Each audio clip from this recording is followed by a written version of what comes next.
Faites vos jeux, titre ce matin à la dernière heure. Qui sera le successeur du pape François? Le conclave au Vatican débute ce mercredi dans les environs de 16h. Dans le Café Sans Filtre, on va tâcher de lever une partie du secret qui entoure cette élection qui est loin d'être jouée d'avance. Bonjour Maxime Binet. Bien, bonjour Emmanuel. Oui, ce conclave qui réunira 133 cardinaux électeurs est loin d'être joué. Les vaticanistes ne cessent de répéter que choisir le 267e pape de l'Église catholique sera plus difficile qu'en 2013 ou qu'en 2005. Bonjour Karine Segesser. Bonjour. Vous êtes chercheuse au CRISP, le Centre de recherche et d'information sociopolitique. Vous êtes historienne spécialisée dans les cultes. Il y a une grande part de secret lorsqu'un conclave est organisé. Pourtant, tout est écrit pour son organisation dans ce qu'on appelle la Constitution apostolique. Quelles sont les grandes étapes pour choisir le prochain pape? Alors effectivement, il y a beaucoup de secrets. Par contre, il n'y a pas de mystère quant au déroulement du conclave. Après une messe à Saint-Pierre ce matin, les cardinaux vont se réunir dans la chapelle Sixtine et procéder à un premier tour de scrutin à bulletin secret. Alors si un candidat obtient 2/3 des suffrages, nous aurons un pape dès cet après-midi.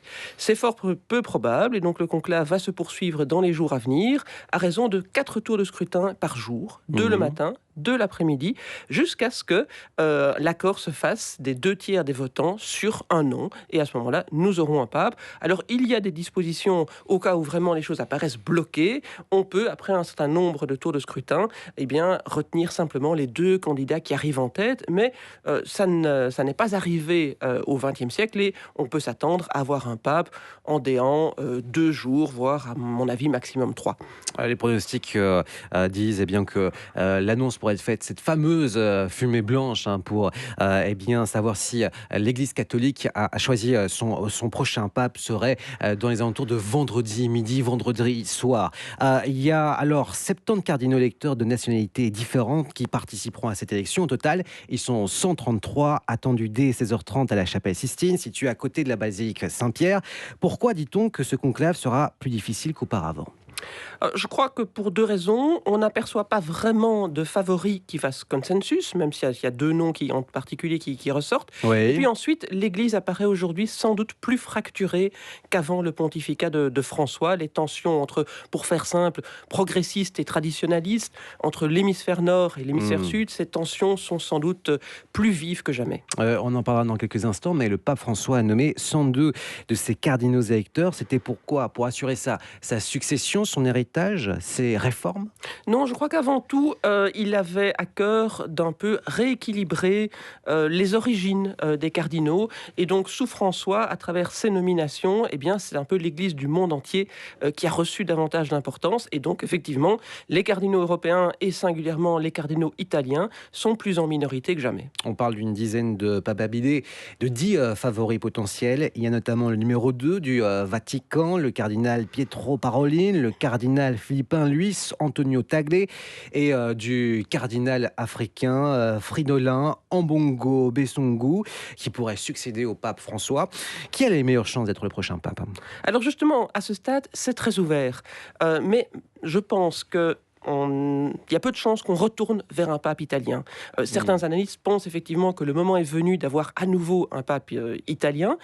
Moi, je pense que compte tenu du poids démographique des différentes régions du monde, compte tenu du fait aussi que l'Église elle est en perte de vitesse en Europe, mais elle est en croissance dans d'autres régions du monde, je pense plus probable que nous ayons à nouveau un pape de ce qu'on appelle parfois un peu la périphérie, les périphéries de l'Église, eu égard à la tradition au départ beaucoup plus forte en Europe. Et qui tient le plus la route alors selon vous? Alors, d'après les bookmakers, parmi les papes, les candidats issus d'autres continents que l'Europe, c'est effectivement Tagle, l'ancien archevêque de Manille, qui tient véritablement la corde, parce que voilà, c'est un profil pas forcément complètement consensuel, mais quand même au niveau du clivage traditionnaliste, progressiste, c'est quelqu'un qui pourrait peut-être réunir. C'est quelqu'un qui vient, comme je le disais, d'une église non européenne, et puis c'est quelqu'un qui a un certain charisme, ce qui est évidemment un élément très important aujourd'hui pour devenir pape. Il me semble qu'il était proche du pape François. Oui, donc là on serait plutôt dans la lignée du pape François, mais sans avoir tout de même un candidat du point de vue, je dirais, séculier, extrêmement progressiste. Caroline Segesser, quels seront les prochains enjeux pour ce successeur du pape François? Continuer les réformes entreprises par François, les arrêter?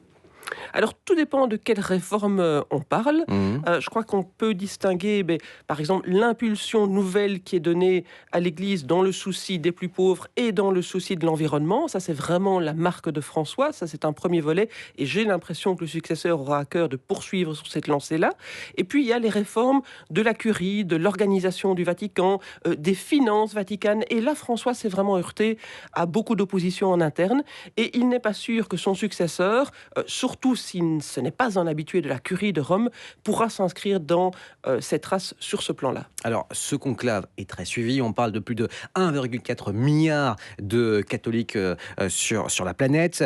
On parlait de secrets en début d'entretien. Est-ce qu'il y a des tentatives d'ingérence aussi de chefs d'État étrangers pour ce conclave? Alors, d'ingérence, je ne pense pas que ce soit le terme correct. On parlait peut-être d'Emmanuel Macron. D'influence, Oui. c'est sûr que voilà, chaque pays imagine, rêve d'avoir un pape issu de ses rangs.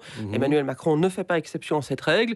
Et donc voilà, il invite des cardinaux dans un restaurant à Rome, quelque part, ou ailleurs. Quelque part, c'est un peu de bon ton.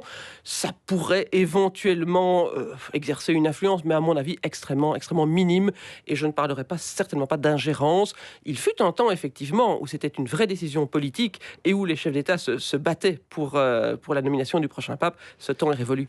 Tout de même, peut-être que ce ton est moins révolu que cela, avec notamment le conseiller spécial, l'ancien conseiller spécial Donald Trump, Steve Bannon, qui a rencontré plusieurs cardinaux plutôt hostiles au pape François. Est-ce que vous pensez qu'il y a un clivage entre le président américain et le Vatican ?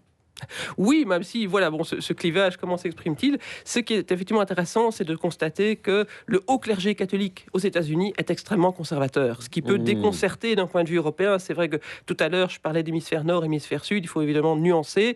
L'Europe de l'Ouest est un continent où les fidèles et le clergé sont beaucoup plus progressistes que dans le reste du monde. Et effectivement, on l'a vu à travers la figure notamment du vice-président J.D. Vance, il y a aux États-Unis un catholicisme très conservateur qui est peut-être pour le coup assez proche de Trump et de son administration, mais qui n'est pas en phase, en tout cas, avec ce qu'était le Vatican sous le pape François. Eh bien voilà, merci pour toutes ces explications. C'était le café sans fil de Caroline Saguesser. Le début de ce conclave officiellement débutera dès 16h30 avec les cardinaux qui entreront dans la chapelle Sistine, située juste à côté de la basilique Saint-Pierre, et débutera ainsi ce fameux conclave. Il y avait des images ce matin en direct de la place Saint-Pierre. Il n'y avait pas encore grand monde, c'était pas vraiment la grande effervescence ce matin. Bon, enfin, il était 6h en même temps, donc c'est peut-être un tout petit peu tôt. Mais oui, c'est un petit peu tôt. Allez, merci beaucoup, messieurs, dames. Bonne journée, les 7h23.